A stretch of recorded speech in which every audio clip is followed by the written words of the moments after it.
Disclaimer, this series spoils everything in Elden Ring. It assumes you are aware of all three endings, Elden Lord, Age of Stars, and Lord of Chaos, and their associated questlines, as well as every level and every major boss. Being episode 2, this video also builds off from the information established in episode 1. But before all that, some considerations are in order. Because hot damn, and frankly, holy shit. Thank you so much to everyone who donated in response to the release of episode 1. In order to get me this microphone by which you are hearing my voice right now. I thought it'd take at least a couple of months to achieve this goal, but I'm incredibly proud to have been wrong. To Philippe, Echo of Memory, a devoted scholar of the Halleck Tree, Amy, Mother of Crows, Avanav K, Enidbot, Dawoon Lopez, Tor Henry Anderson, Simp for Sable, Luna, and Connor Dice. Directly by your donations was this video, as you're now hearing it, able to have been made. So without further hesitation, Elden Ring's universe is deterministic. That is to say, it objectively follows a procession of cause and effect across the forward flow of time. To name a term we all might recognize, Elden Ring's universe exists under a law of causality. As I explained in episode 1, the law of causality incantation is a spell that solely requires intelligence in order to be cast. This is because, unlike something that would require the caster's faith in order to properly envision that spell's referenced subjects, the existence of a law of causality, the presence of determinism, is objectively true in Elden Ring's setting. By this, we have fate, the concept of causality being an objective physical force. As an aside, I would also consider this why, as I'm personally positive every single one of you had noticed as well, the spell itself is so actually fucking useless. Despite being rewarded for killing an endgame boss, along with, of course, revealing the true circumstances of the now last living Shardbearer, the actual purpose of receiving this spell is narrative, to reveal directly what the concept of fate in the story is actually in reference to. Presumably, knowing what fate is beforehand will end up being relevant to the story of the DLC. Itself perhaps being why it's attached to Gideon's questline specifically, for whom the players that go through all the effort of fulfilling it themselves would be, presumably, players that are also more likely to care about that story in the first place. In fact, should we recall the context in full from obtaining this spell, it really is quite something. That is some fine intelligence indeed. With it, the final clue has been brought into the light. One of the last few pieces of the round table. I need to put everything together. As promised, allow me to impart to you the last of the secret rites, known only to me. Wow, Gideon, you sure are subtle. Are you sure you don't want to repeat yourself the 4th time, just in case? I mean, after all, Gideon, you just said all that stuff in regards to yourself. But isn't there a certain someone out there that you've explicitly considered to potentially be equivalent to yourself? Another person who, like you, we both desire to stand before the Elden Ring and become Elden Lord. As such, I hope we are compelled to work together. Would also have the last few pieces, the round table, scratch that, they would need to put everything together.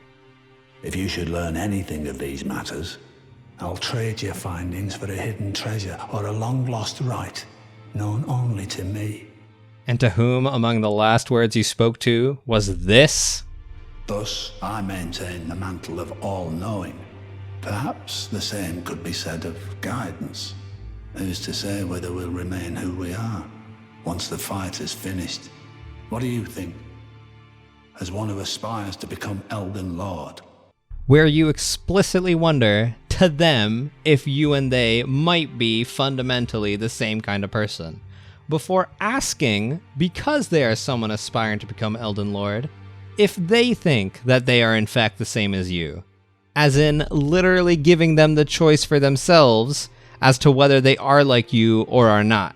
Do you think this could be possible, Gideon? Are you positive that a person like that exists? Did you feel like this sentiment was expressed enough times? Are you sure you don't want to say it again in some other way? Maybe one more time, just in case someone missed the last 8? Cause oh shit, Gideon, you fucking died.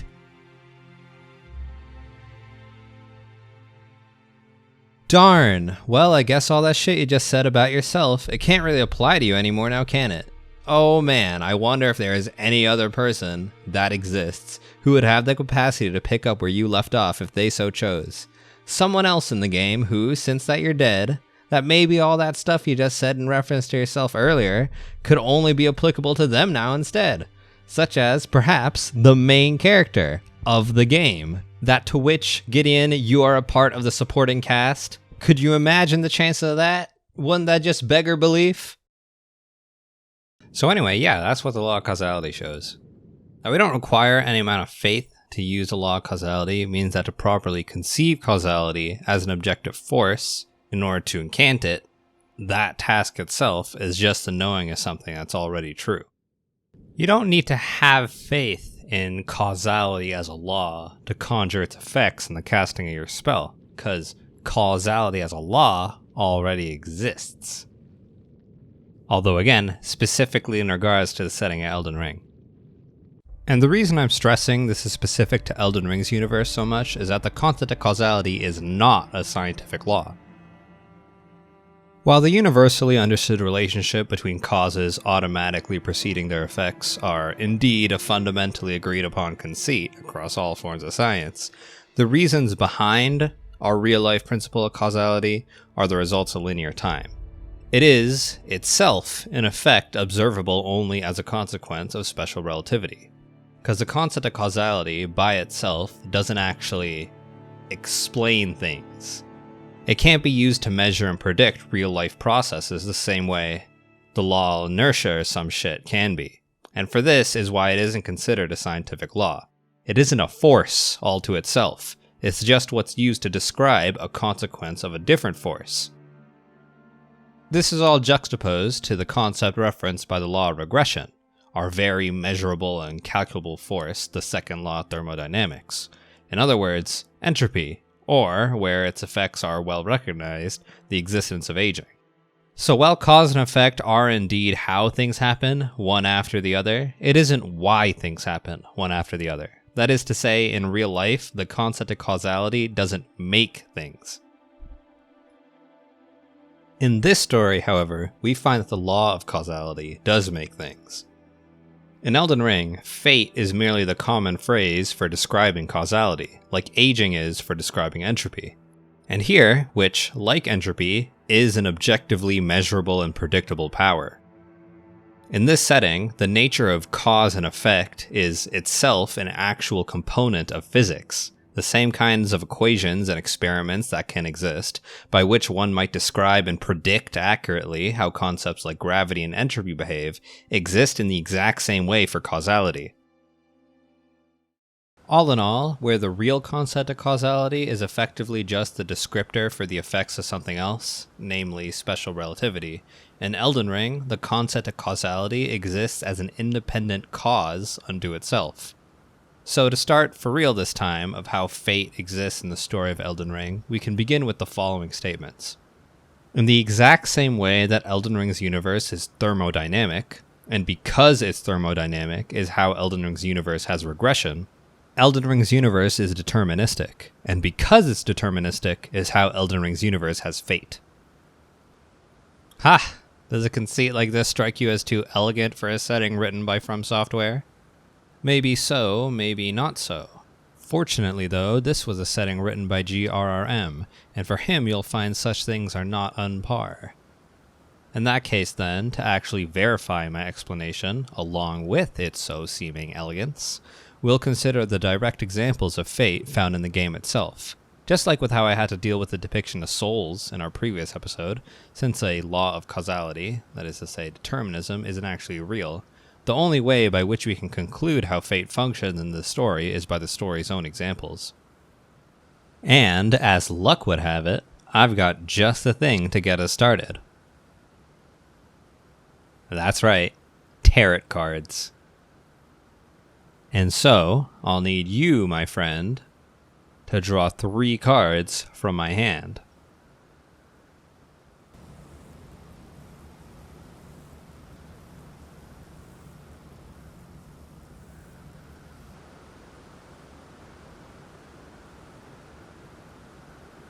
As I have just defined, fate, the idea that your future is predetermined, is in Elden Ring setting the natural course of its living forces. Since Elden Ring's universe is deterministic like this, that basic process of time flowing forward means the effects produced by every cause, the effects then caused by such effects themselves, and so on, are all effectively pre-decided.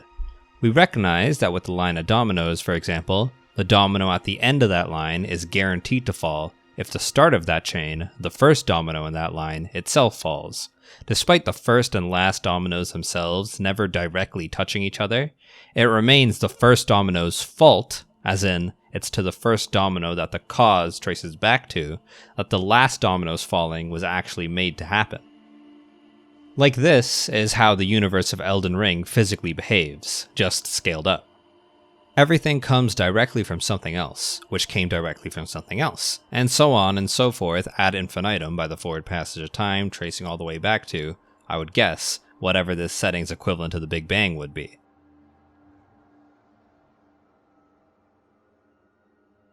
This is all, of course, incredibly obvious. Stating this just to acknowledge the truism that is the concept of independent causality isn't why I'm bringing it up, though. Stating this is because, within the events of the game where we can see how someone's fate in Elden Ring gets made, it matches this process. With our finest example, us. If we allow ourselves to be funneled by three fingers and are then invested with the flame of frenzy. After inheriting the Flame of Frenzy by the Three Fingers, our chosen ending for when we actually beat the game becomes permanently locked in as the Lord of Chaos ending.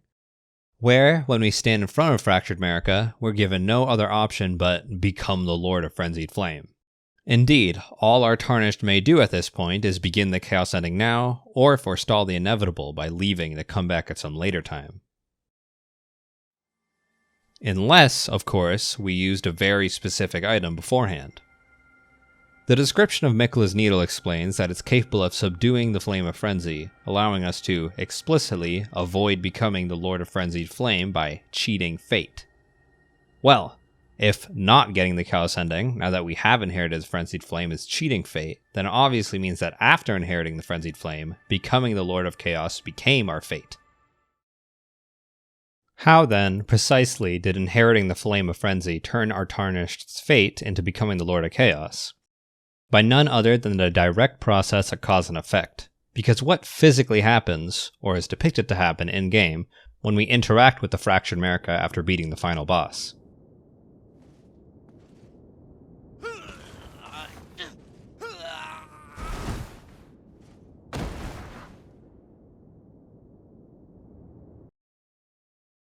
While the option itself of having to press the interact button on our controller to begin the ending sequence is obviously not of story significance, what's actually depicted in that sequence is: our Tarnished collapses after approaching America and immediately after wakes up as the Lord of Chaos. It's this that makes the actual in-universe reason for how, even if we've married Ronnie or collected any of the mending runes, our Tarnished doesn't even have the option to become anything other than Lord of Frenzied Flame. They physically don't have the opportunity to. Because as soon as they approached America, they screamed, passed out, and then were the Lord of Chaos. How do we pass out in front of America? As we see by how the Tarnished clutches out their eyes, the Frenzied Flame forces us to collapse in pain. How did we have the Frenzied Flame? We got it from the Three Fingers earlier when we opened the door to hug him. Again, I'm obviously talking obvious, but doing so is to illustrate properly here how Elden Ring's narrative device of fate is indeed written as the obvious. It literally is the depiction of causality, behaving as it does in real life, as we're all intuitively familiar with. The only thing making causality different in Elden Ring is that it's physical. It's an objective, universal force. Just as how the existence of aging, and therefore death, is an unbreakable fact, as observable as the passing of time, the presence of cause and effect, and therefore determinism, is here just as unbreakable and just as observable.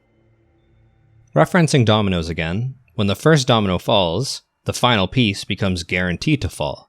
Depending on the length of the chain itself, it might take a while or it might not, but at some point or another, inevitably, that final piece does fall over.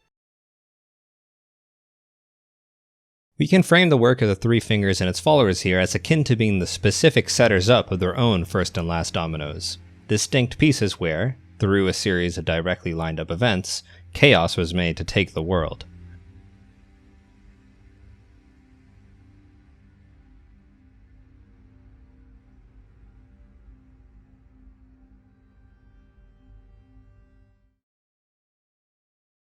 The latest domino from where the story of the game begins, specifically, a Tarnished that goes on to kill the Elden Ring, inheriting the Frenzied Flame. Vike, notably, was someone who was thought to have fit this description, but turned out to have unfortunately been too weak. Inheriting the Frenzied Flame, but not actually being a Tarnished that was going to kill the Elden Ring, for as we can confirm, he didn't, his example is of a failed attempt at knocking down the intended first piece in the chain.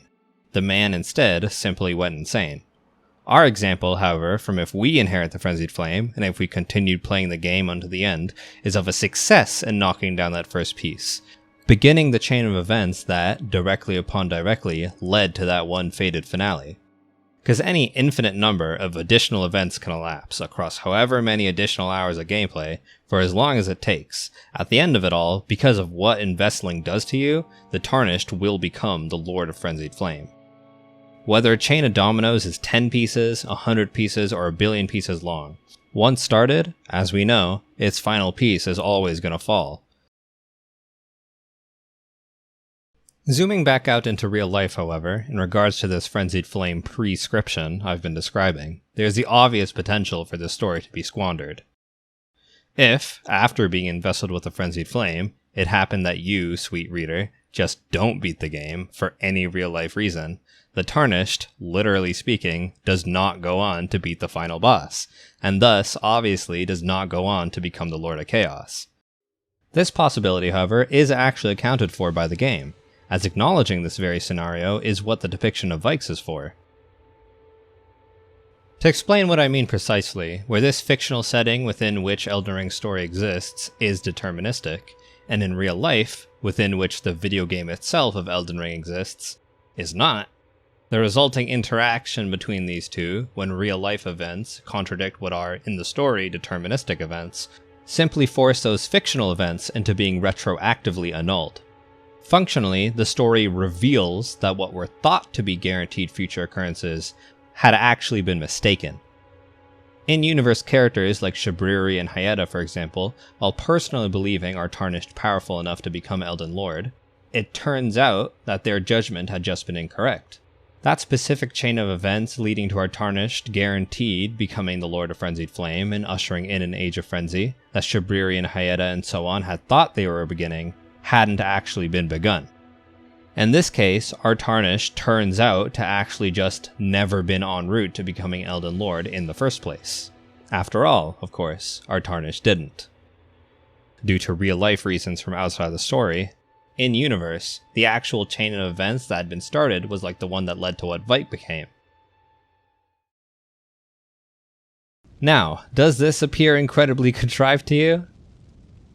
If it does, you're right to think so, because it is. Since the topic we're dealing with is fate, however, truisms like these are named for the game.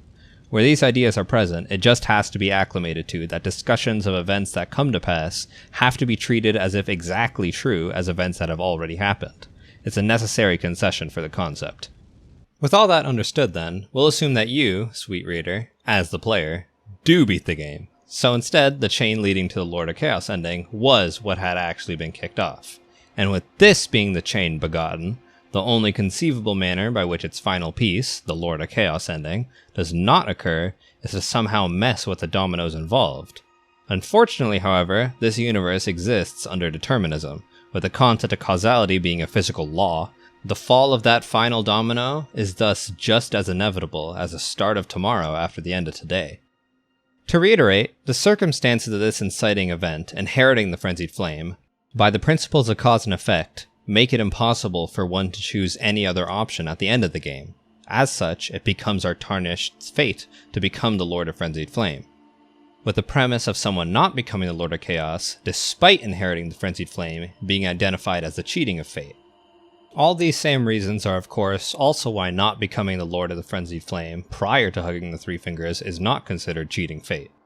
Because our Tarnished hasn't inherited the Frenzied Flame, they aren't eventually going to collapse in pain in front of the fractured Marika, and thus do not end up losing the capacity to choose between mending the Elden Ring itself for any variant of the Elden Lord ending, or summoning Ranni for the Age of Stars ending, by having passed out. Since the concept of fate here is legitimately real, where Elden Ring's setting is described to be deterministic by the law of causality incantation, and how we observe the principles of determinism being used in the depiction of fate itself, thus we can actually directly confirm the precise definition of fate in Elden Ring's story: the presence of determinism. Or, in other words, a universe where everything happens retroactively. This is how certain items that reference changing people's fates, like the Starlight Shard that Selvis uses to make his potions out of, and the Fingerslayer chest in Nokron, function effectively retroactively as well, taking the appearance of people losing their free will.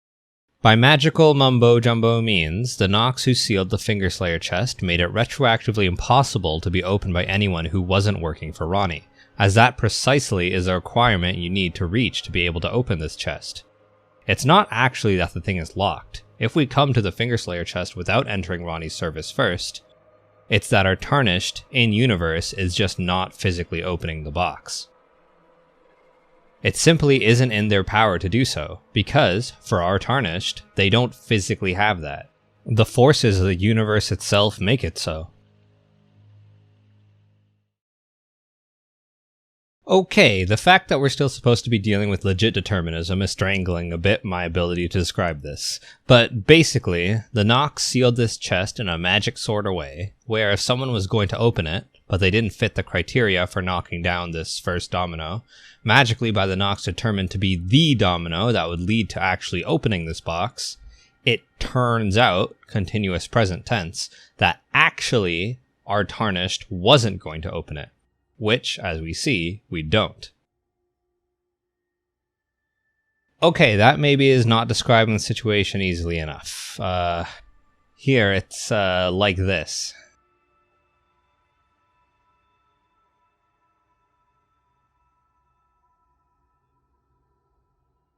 And just in case, here's an allegorical example as well.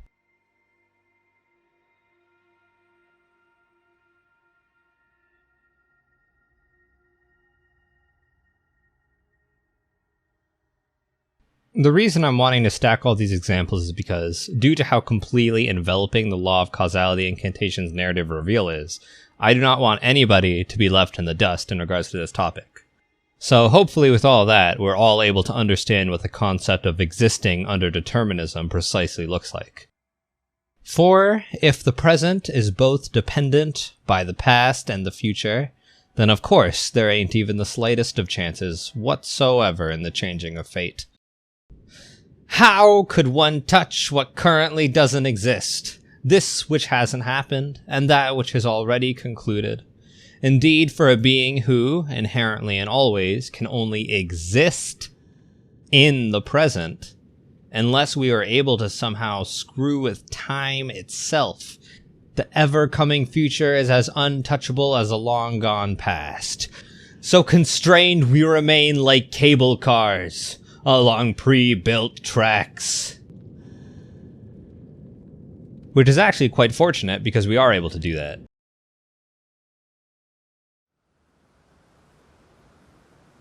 Alright, big guy, let's find out what fate has in store for you.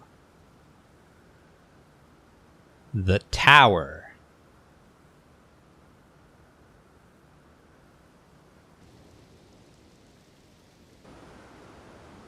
Okay, well, that checks out. The Hanged Man. Whoa, I guess that means you're hung.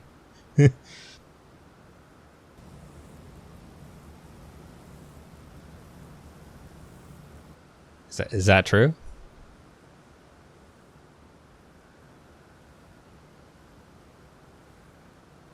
Holy shit. As Elden Ring shows us, its depiction of fate is able to be tampered with the means that tampering is done actually being the manipulation of time itself, or, in other words, the manipulation of gravitational forces. Gravitational, that is to say, related to gravity. The manipulating of forces related to gravity is by which fate, in Elden Ring, is shown able to be tampered with. And what, dare we ask, are the forces related to gravity? As we're all well aware, of course, the forces of gravity is relativity, the flowing of time and the warping of that flow by objects with mass, right? Right. So, since we all already know what the term gravitational forces, as used in the gravity sorceries, refers to, let's keep up this brisk pace of ours and not go over what precisely gravity is, as I've just mentioned, later in the video, after this segment. So, since we're all agreed to not do that, let us don't. As you'll recall, there are 2 points in the game where we see fate itself get explicitly externally changed: Starscourge Radahn and Miquella's Needle. The first we're likely to encounter is that of Starscourge Radahn's and his freezing of the stars over the lands between. In other words, his locking of meteors and meteorites in the upper atmosphere through the use of gravity magic.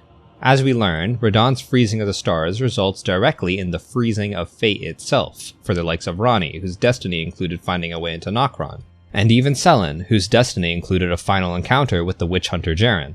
When Radahn is finally killed, and his gravity magic thusly ends, the fates of those affected are then allowed to return. Our second example is of Miquella's Needle, and how it interacts with Placidu's Axe's arena in Farum Azula. The description of Miquella's Needle explains that it's made to cheat fate, or, as I'll be referring to it for clarity, circumvent fate. We receive the needle unfinished, of course, and so to compensate for whatever missing magical property that this needle does not have, we have to take it to Placidu's Axe's arena in Farum Azula. And is that specific as hell or what? Farum Azula, as we know, was destroyed by the strike of a giant gravity magic-infused meteorite. And at the center of the storm, we see the unique property that Miquella's unfinished needle was missing, that the location of Placidu's Axe's arena is able to provide. The reversing of time. As shown by the literal rewinding of Farum Azula's destruction when we go there, Placidu's Axe's arena takes place not in the present, like most of the world, or the future, as the rest of Farum Azula seemingly is, but somewhere in the past. And in this place, located in the past, the missing component of Miquella's needle is able to be provided. With, finally, the needle's completion, our character's fate of becoming Lord of Frenzied Flame is able to be undone. Now, you might be wondering why any of this, in the first place, is actually the case. What is the significance of this incredibly specific circumstance of being somewhere in the past that substitutes whatever mumbo-jumbo magical component the unfinished Miquella's Needle is missing, that it otherwise requires to circumvent fate and ward off the meddlings of outer gods? Well, with the current information we have, we can't say for certain just yet. But I think it'll be worth it to pretend, so here it is. As we went over before, the only way to change the future would be to change the past. And as we see, the past here is exactly what we've got, allowing, thus, the retroactive dependence of the law of causality to be exploited. To lay it out clearly, Placidu's Axe's arena takes place somewhere, obviously, prior to Farum Azula's destruction, and as we know, Farum Azula was destroyed somewhere around the beginning of the Shattering. Then, long after the beginning of the Shattering, long after the end of it too even, does it actually occur the event that seals our Tarnished's fate. From where we're standing, in the heart of the storm beyond time, the envesseling of the Tarnished with the Frenzied Flame has not happened yet. Are you seeing it? Placidu's Axe's arena is a point in time where the flame of frenzy that our Tarnished's fate is currently being sealed by, literally, right here, right now, present tense, relatively, does not exist. And through some magical means, the Needle of Miquella is able to make use of this. In essence, taking the current circumstance we're standing in and pinning it to our Tarnished, the construction of the needle is thus completed. For the needle's effect isn't so mere as removing the magical enchantment of the frenzied flame from us. As we see with Millicent and Melania, the needle was never capable of removing the rod itself from their bodies. It's shown, instead, to merely forestall it. I took out the needle myself. The scarlet rot writhes now, worse than ever. Where the rot remained, as our own burn marks remain, proving clearly enough that the event we experienced to set us on the path of becoming the Lord of Chaos in the first place had all still happened, the needle makes it not count. by somehow channeling the memory or snapshot or whatever of the universe from when our frenzied flame didn't exist for us, or where the scarlet rot illnesses hadn't existed for Melania and Millicent, Mikola's needle cheats fate by artificially forcing that circumstance to stay.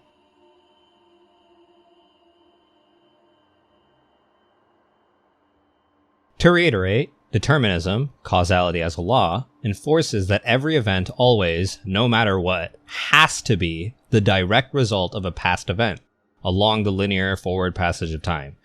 The first domino falling down now makes the last domino fall down later. The last domino falling down now is because of the first domino falling down earlier. As omnipresent as aging, by this principle is how Elden Ring's universe works. But what this also describes is that the only way for a domino to fall down is by the domino behind it falling down earlier. If a domino behind one doesn't fall, or indeed had not fallen, then obviously the domino we're focusing on can't fall, or had ended up ever falling in the first place. So, to put it all together, the way Mikola's needle circumvents fate is like this. Our Tarnished, lovable as they may be, has been investled with the Flame of Frenzy. Since the Tarnished has the Flame of Frenzy, they are now destined to eventually, inevitably, become the Lord of Frenzied Flame. We don't want that.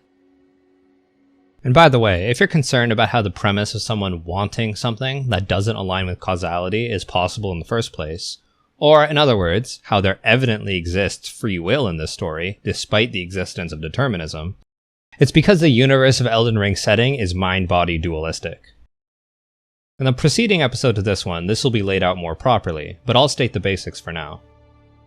There's a physical world, a world of the living, where our bodies and brains exist, otherwise known as our corporeal flesh, and a metaphysical else world, or whatever, a world of the dead, where our souls and thoughts exist, otherwise known as our immortal essence. For a quick example, Ronnie, whose original body was killed, still has her soul unharmed, and as we can see, she hasn't lost any of her thoughts or memories from before the Night of Black Knives, despite living now in the synthetic body of a doll. Godwin, however, whose original soul was killed, still has his body alive, with of course this also including his brain.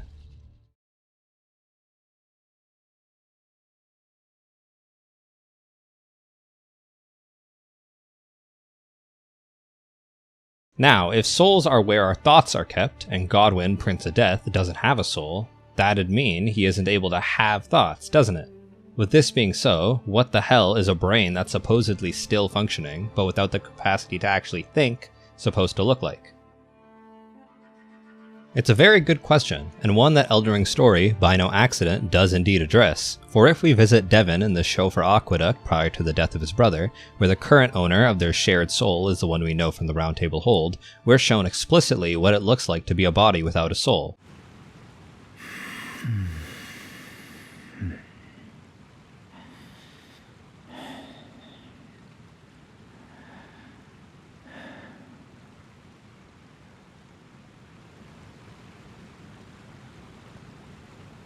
Or at least, we were.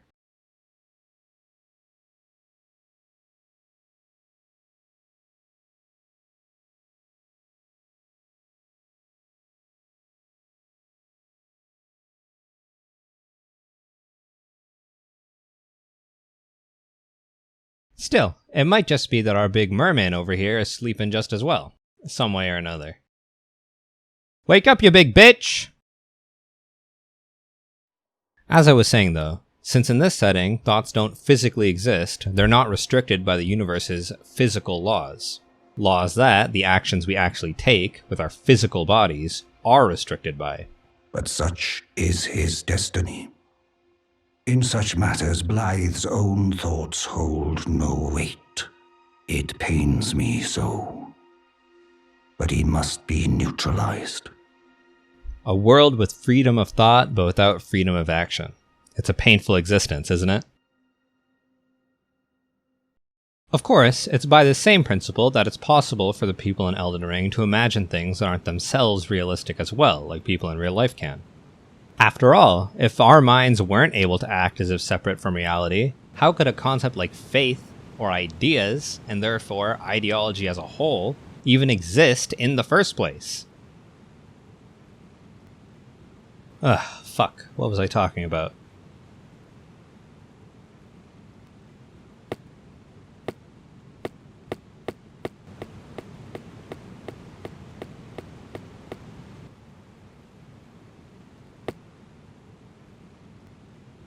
Oh, right. Here, at the heart of the storm beyond time, we are in a place far enough in the past that the specific frenzied flame in our tarnished's body, that so inconveniences us, doesn't currently exist. In the time and space of this arena, that door hasn't been opened yet. Put another way, as you've perhaps already noticed, the cause behind our tarnished's effect doesn't exist. With all this understood, with the situation we're currently dealing with in Placidusax's arena, what Miquella's needle then does can perhaps be expressed as the putting of a pin on that. Essentially, our completing of Miquella's needle that we perform in Placidusax's arena is exposing it to this circumstance where the influence of an outer god, our tarnished's frenzied flame to be specific, cannot exist. Recalling the law of causality, for something to happen, its cause necessarily has to have happened first. But look here, our magical needle recalls a situation where the effect that we are beholden to doesn't have its cause. Retroactive. If the needle was able to manifest into reality, somehow, the remembered situation that it had been completed in Placidusax's arena, which we know full and well is what Elden Ring's magic system fundamentally does in the first place, logically then, wouldn't you know it, fate's just been fucked. Go shit yourself, Shabriri. We still must have been invested with the frenzied flame, as observably shown by our steel retaining the scorch marks from when we were first molested still remaining on our bodies. Yeah? Well, actually, this little needle here has something to fucking say about that. Because according to it, somehow, through some mumbo-jumbo means, we'd obviously have to ask the man himself how the fuck he actually invented this thing. That big hug you're saying I had, that I did have, hasn't actually happened. Past tense. And since the thing that gave me the frenzied flame hadn't happened, fate must obviously enforce, retroactively, that I actually can't have the frenzied flame after all. Bitch. And thus actually comes the expression of cheating that the effects of the needles are described with. It doesn't literally stop an event from happening. It just effectively, by threading the forces of the universe in this very specific way, makes that inciting event a simply meaningless one instead. To clarify, however, all the specifics of that explanation are just the products of conjecture. What I've given aligns with what the game's canon information is, but there's nothing by which to actually verify my specifics against. You can come up with literally any other explanation you want, and as long as it uses the same points and ends in the same place, it'll have no functional difference. To present this more dryly, to complete Miquella's unfinished needle so that it's able to forestall the effects of the Flame of Frenzy just like it's able to forestall the Scarlet Rot, it has to be taken to a location that exists temporally in the distant past. This finishes the needle, allowing it to fulfill its intended function in cheating fate, and since fate is a law of causality, it's shown that being able to interact with the past, specifically, is what makes it possible to retroactively interact with the future. And in some fancy magical way, Miquella's needles are able to make use of this principle, preventing his sister from dying to the Scarlet Rot, and preventing us from becoming the Lord of Chaos. It makes you wonder though, right? If, hypothetically, we were dealing with an effect whose cause was an event that took place before the point in time that Placidusax's arena exists in, would that make this needle, which was finished in Placidusax's arena, ineffective in forestalling that? Well, whatever. To get back to the original point about how fate is shown across Elden Ring's story, you'll see the connecting circumstance of gravitational manipulation that both of these artificial effects put onto fate include. As we still know, the forces of gravity is time itself, so it isn't very surprising how it's that very manipulation of the forces of gravity that proves to be the only way by which fate can externally be tampered with.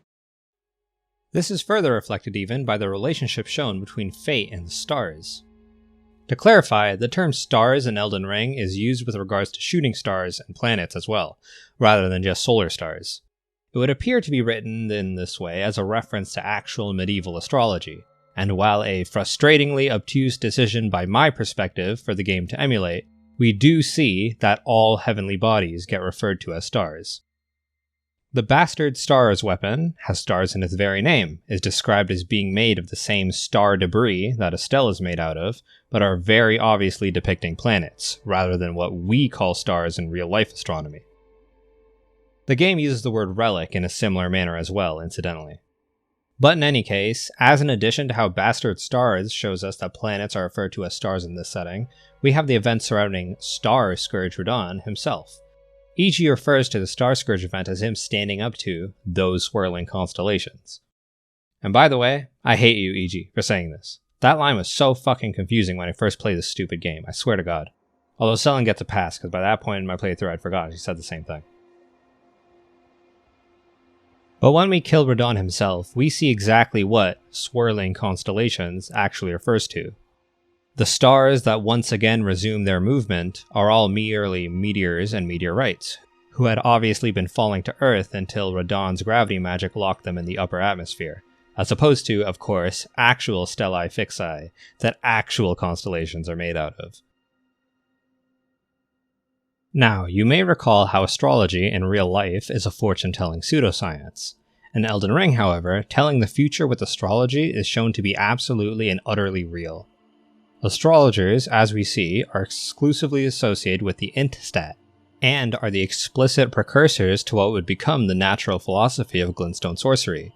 That their spells exclusively require intelligence show that the images they conceive, and then cast into reality, are all made exclusively through the observation and understanding of the objective natural world around them. We're able to see this connection between stars and fate directly if we assist Celivis in the production of puppets and feed his potion to someone. As the Amber Starlight description tells us, the fates of mortals are commanded by the stars. And upon someone ingesting Celivis's potion, made out of starlight shards, we see what that actually means. With their fate taken over, their free will over their bodies is overridden. As Celivis himself says, they've become slave to its charms. No. I am the Dung Eater. I am.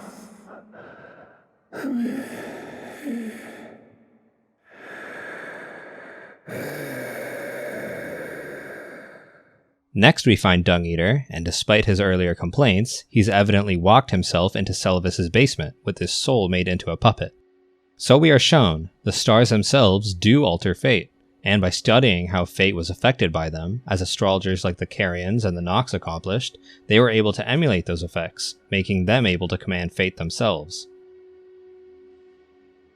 With causality itself being an objective physical law in Elden Ring's universe, this is also why the study of fate is associated with the Intistat at all. The question is begged, however, as to what the reason is behind celestial objects in space having this observed effect on fate in the first place. But laying the phenomenon of fate and stars next to the phenomenon of fate and gravity, we're thus able to see. These two phenomena here are actually the same phenomenon. The moon, the planets, comets, meteorites pumped up with gravity magic, all connected to fate and all undoubtedly objects of considerable mass bearing considerable gravity. This is why astrology isn't just a form of storytelling shown to be real in Elden Ring's universe. It's why astrology is the only form of fortune-telling shown to be real. Here, where fate is the measurable interacting between events across the flow of linear time, from the past and to the future, gravity, which is the flow of time, is by how fate is made, measured, and manipulated.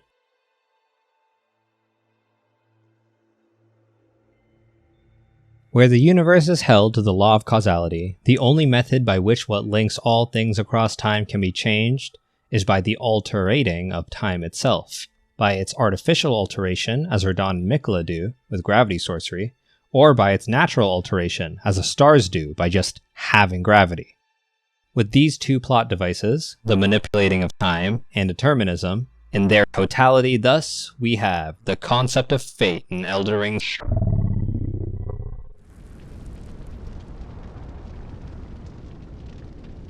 Oof! And just like that, another episode done. Clean as the barrel of a gun. Wouldn't you agree, Ronnie?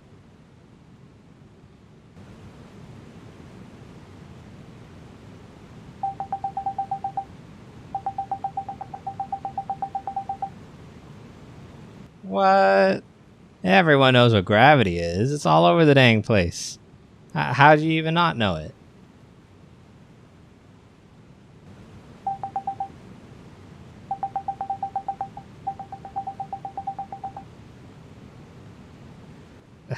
I don't know what you're talking about. Lonnie, what the hell? That was supposed to be private.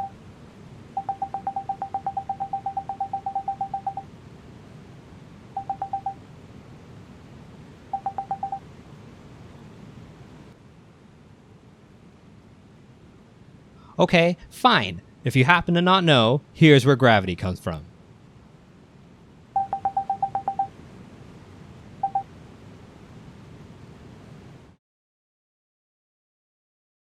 To say gravity and time are linked is effectively the same as saying moisture and water are linked.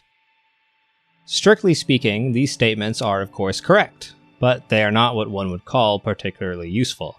Because what gets excluded in a statement like this is how gravity and time, or in this case wetness and water, aren't two separate things that just happen to interact with each other. They're two things that, say, are each other. Moisture, that is to say, is water. Places where there is a lot of moisture are where there's a lot of water. Places where there's less are where there's less water. And thus, describing moisture with a statement like, moisture is the presence of water is, unless for some special reason, much more useful than merely saying moisture and water are linked. And in exactly this kind of way, gravity and time, or rather the experience of gravity and time, are also linked. In a sentence, it could be described like this. The warping of time in a defined space is what's referred to as gravity. And reiterating, the presence of water in a defined space is what's referred to as moisture. But while even this is nice to say, without any actual frame of reference as to how this statement works, unlike with the guaranteed frame of reference we all have with the presence of water, a statement like, the warping of time in a defined space is what's referred to as gravity, doesn't actually accomplish anything either. It's like if you went to prehistoric times and then told a blind person there that the Earth is actually round. Like, thanks for that. Thank you. That's very nice to hear. I'll go back to my day now. Thanks. So I'm going to try putting this statement through an analogy that one can actually all wrap their head around. Because otherwise, honestly, what would even be the point of me bringing any of this up? To preface this, however, I am not a physicist, so while the more precise aspects of this following explanation regarding what the sensation we call gravity actually is will perhaps not be completely accurate to current science, I have tried my best to capture the gists of it. Regarding how this so-called warping of time actually brings about what we know as gravity, in a similar way as I've described that the presence of water brings about what we know as moisture. So let's hope I've actually succeeded. Cause, hoo boy, this part took a long time to make.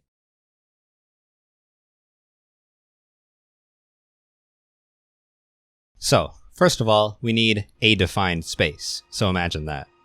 And in this defined space, imagine a river, flowing in from one end and straight out to the other. And define this imaginary river as the flow of time. It's not accurate to do this, but right now, it's accurate enough for our purposes. As an aside, you've probably heard the line, space and time are interchangeable before. What that line means is that, on a calculator, in exactly the same way length and width are interchangeable, space and time are as well. Just like where you're finding something's area, whether either value is the object's length and width isn't distinct, when you're finding something's space-time, its space, that is to say its length, width, and depth, and its time are interchangeable too. For this example though, we don't have to worry about that. So beside this river, there will be a shore, also perfectly straight, and directly because of this shore, You could even say specifically because of this shore's mass. Where the water is closer to the shore, the speed of the river's flow is slower, and wherever the water is farther from the shore, the speed of the river's flow is faster. And define this phenomenon of these differing speeds because of the shoreline as the warping of time. To clarify again, this remains inaccurate, but for my purposes right now, it's still accurate enough. Referencing my statement earlier, this is the warping of time that, in a defined space, what's referred to as gravity actually comes from.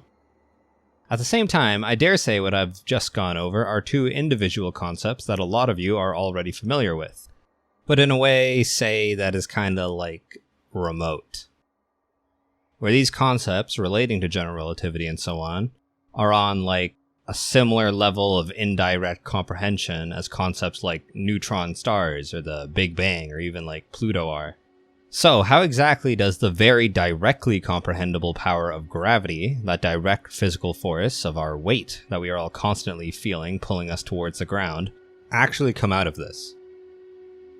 To demonstrate, return to our river and its shore and the warping of time from our shore and place two boats on two different elevations along the river.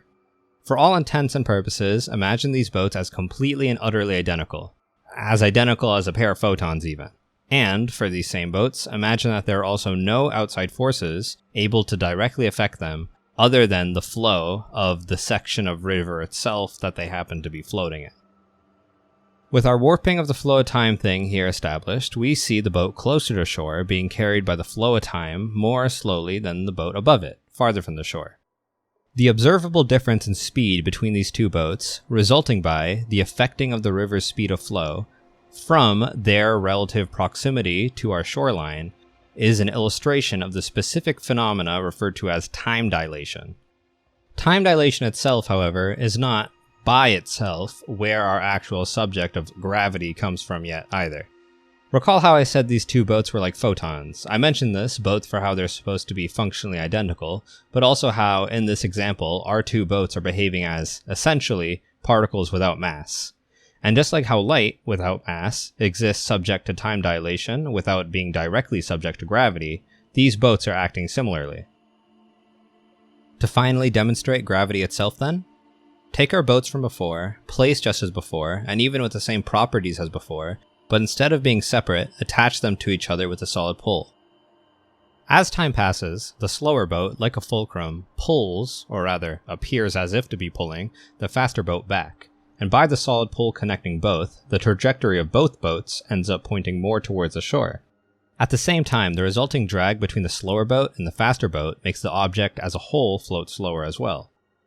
Even so, there will automatically remain one boat that is still relatively slower, and one boat that is still relatively faster. Continuously, the interaction repeats, over and over again across every interval of time, pushed in essence, but it looks like pulling, like how vacuums look, closer and closer to the shore, as the forward velocity of that object itself also ends up reduced. Finally, the boats touch land. Their forward velocity is now 0, and they aren't moving forward anymore.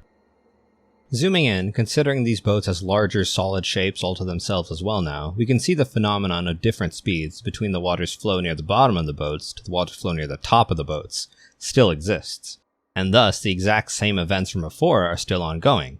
The object in its entirety remains, constantly and continuously, pushed down like this, and it's this that's what we finally call gravity. If you want to get a feel for this experience yourself even, just like the real version, all you gotta do is stand up, jump, and fall down. Or maybe, walk forward. Or backward. Or even just fall, if you want. As we are held to our ground, so these boats are held to theirs. Because this river here isn't just the flow of time, either. In this imaginary scene, where you are the one observing it, its flow of time is necessarily yours. Because it's your flow of time. Your relative time, because it's the flow of time that's like observable to you, which is why it's called generally relative. Because just as how our contraption here has a part at the top where the water is flowing relatively faster, a part at the bottom where the water flowing is relatively slower, and the fact that both parts are solidly connected leads to the clashing between those two speeds, ultimately sending them down into slower and slower strati of the river, as it were. The same as is the case between the top of your head and the bottom of your feet, or say the bottom of your hand and the top of your shoulder, or the bottom of one eyelash to the top of that same eyelash, or of any defined space that has stuff in it whatsoever. For indeed, the same as this is for every object that has mass in the first place. Thus being why, as we well know, all objects that have mass are necessarily subject to the forces of gravity. When you jump up and your feet are in the air, you continue falling down until your feet make contact with the ground, where you are, presumably, on the surface of the earth. And as an object with mass, each and every relatively lower point in your body is very literally experiencing the forward passage of time measurably more slowly than each and every relatively higher point in your body. With a total difference between these speeds of the passage of time that all the different parts of you are on the surface of the earth undergoing, giving you that ubiquitous feeling of a pull that we're all so familiar with, of 9.807 square meters per second, pointing straight down, or 1g. This is why the G's your body goes under can change depending on your actual up and down movement. You could say it's the figurative amount of water whose differing flows you're either moving with towards the shore or moving against away from the shore. This is also why we use units of speed to measure gravity in the first place. It's literally the difference in speed between the flows of time that your body is being continuously put under in accordance to your relative surroundings. The reason gravity is measured with speed is because it really is the speed by which things are physically being moved by its influence. Although, to be a bit more accurate before we go, the river here being yours was a lie. In this scenario, in fact, what's represented by the river is actually, like, everything. Relativity, of course, isn't the warping of time, it's the warping of space-time. Not just time, but space and time combined. And space and time combined is just what the entirety of our universe is. This is why light, despite not having mass, still ends up affected by gravity too. Just, specially, instead of relatively like we do. But again, it's not a big deal, and to actually get into all of this at this point would be far exiting the realm of... Whoa, what is this? Story some video game?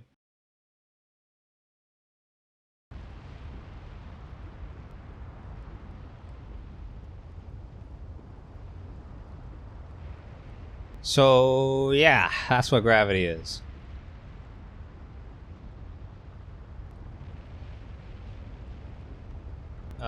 Just as, for example, how magma sorceries are developed from the study of magma, from which volcanoes are made, gravity sorceries are about the dilating of time, from which gravity is made.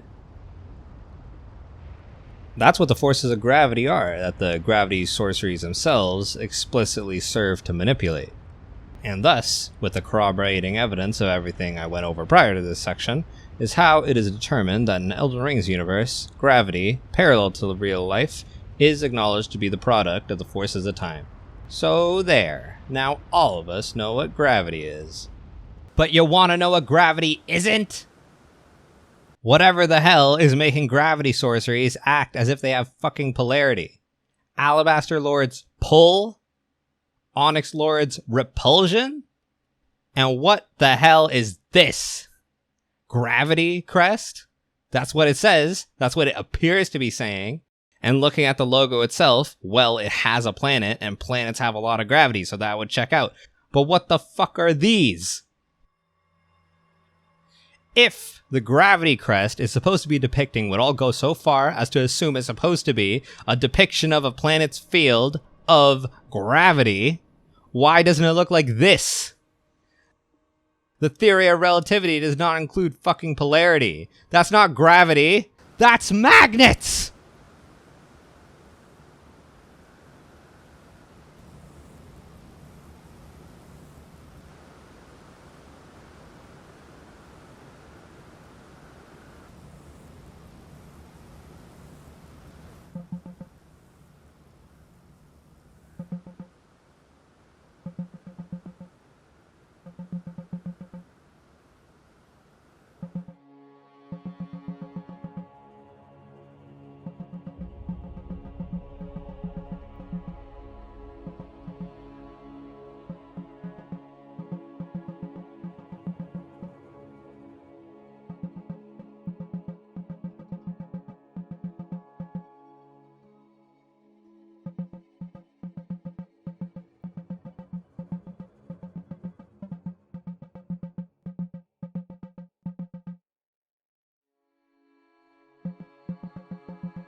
Shut up, Radon, you're ruining my show!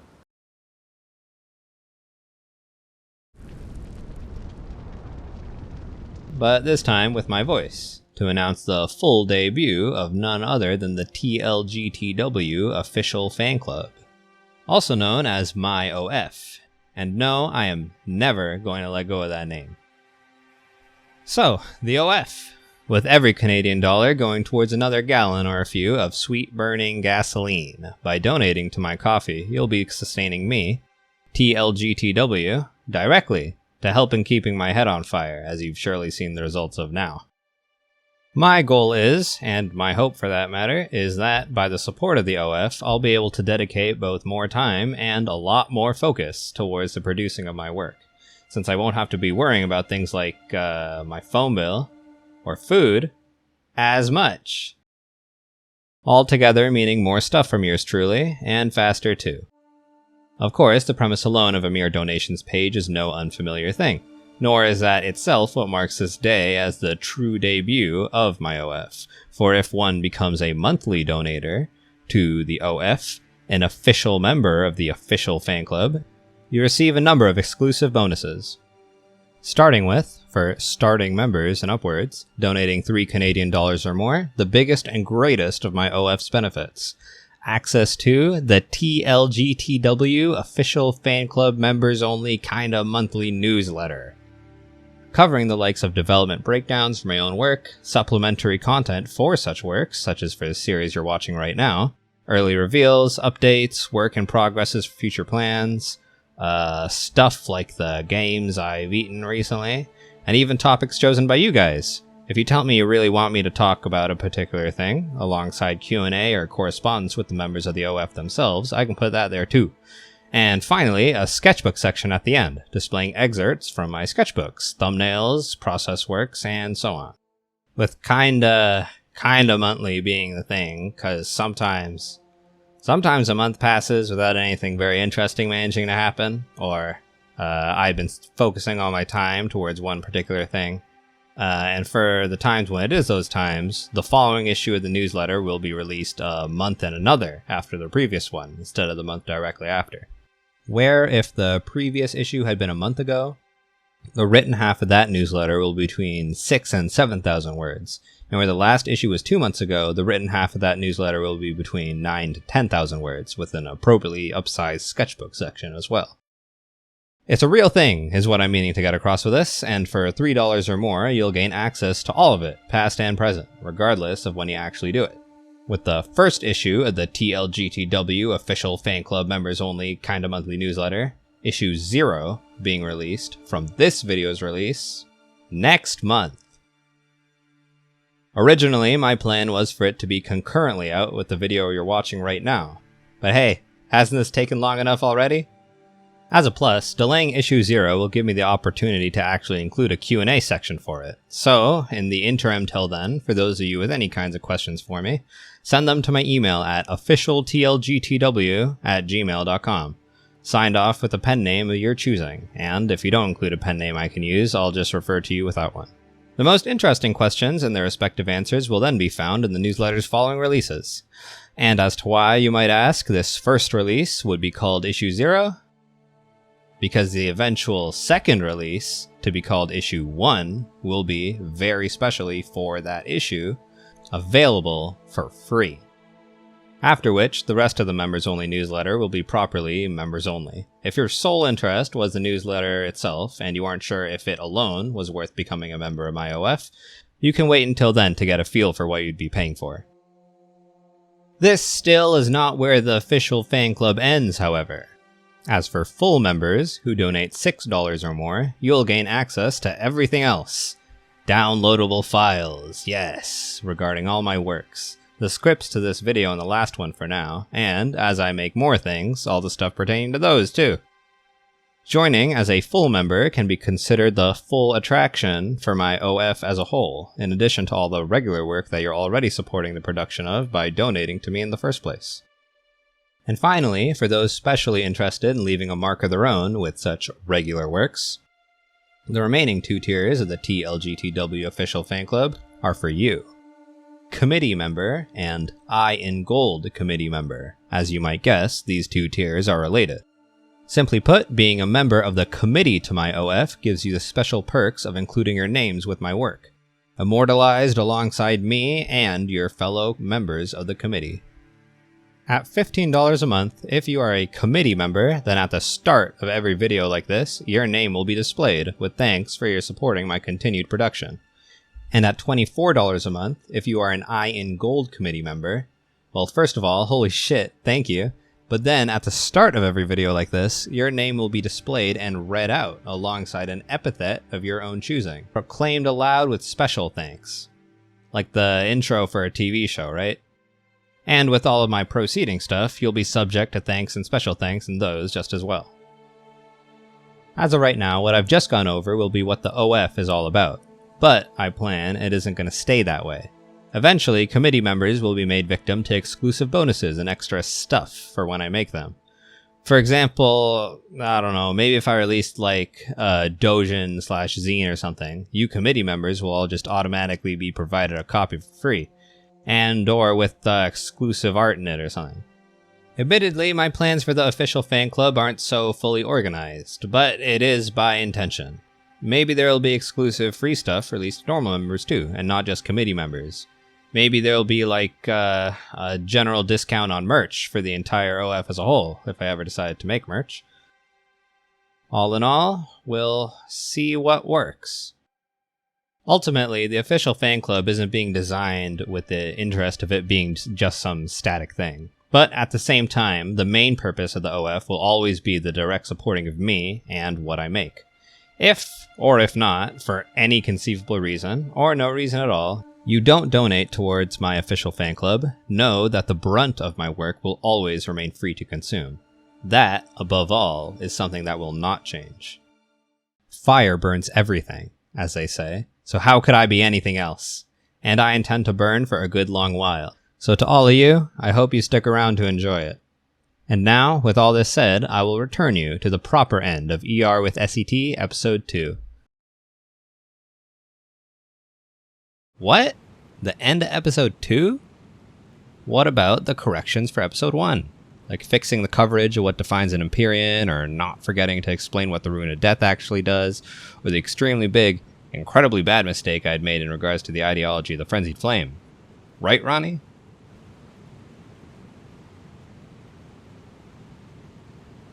Well, the plan for releases have changed. In Episode 1, I said that the installment following this one, Episode 3, would be covering the Night of Black Knives and the history of the Eternal Cities. Covering stuff like how the Nox got their start in Liurnia before they were banished underground and actually became the demographic we now know as the Nox. What they got up to after the destruction of Eternal City 1 and the foundings of the twin Eternal Cities of Noxtella and Nokron, with the hidden elevators and legit collusion with the heirs of Caria, doing a bunch of stuff, I guess, also. Making this knife, that was nice of them. As we can see, the using of the Finger Slayer blade on Ronnie's 2 fingers marked her with the half-wheel wound of the centipede. So yeah, very much was born from Godwyn, Prince of the Dead. Specifically, who is a corpse. While also showing us why the Finger Slayer blade itself actually is able to harm the greater will, where every other ordinary weapon, including the Rune of Death, evidently isn't. And, the other stuff for that video.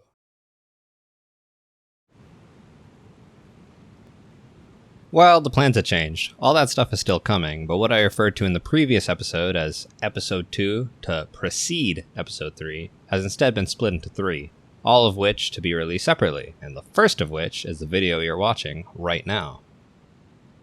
This first part, as you've just seen, went over fate and gravity. The next part, which you'll soon see, will actually have all those corrections for Episode 1 in them, although not just those corrections by any means. And for the one after that, well, I think I'll leave that as a surprise.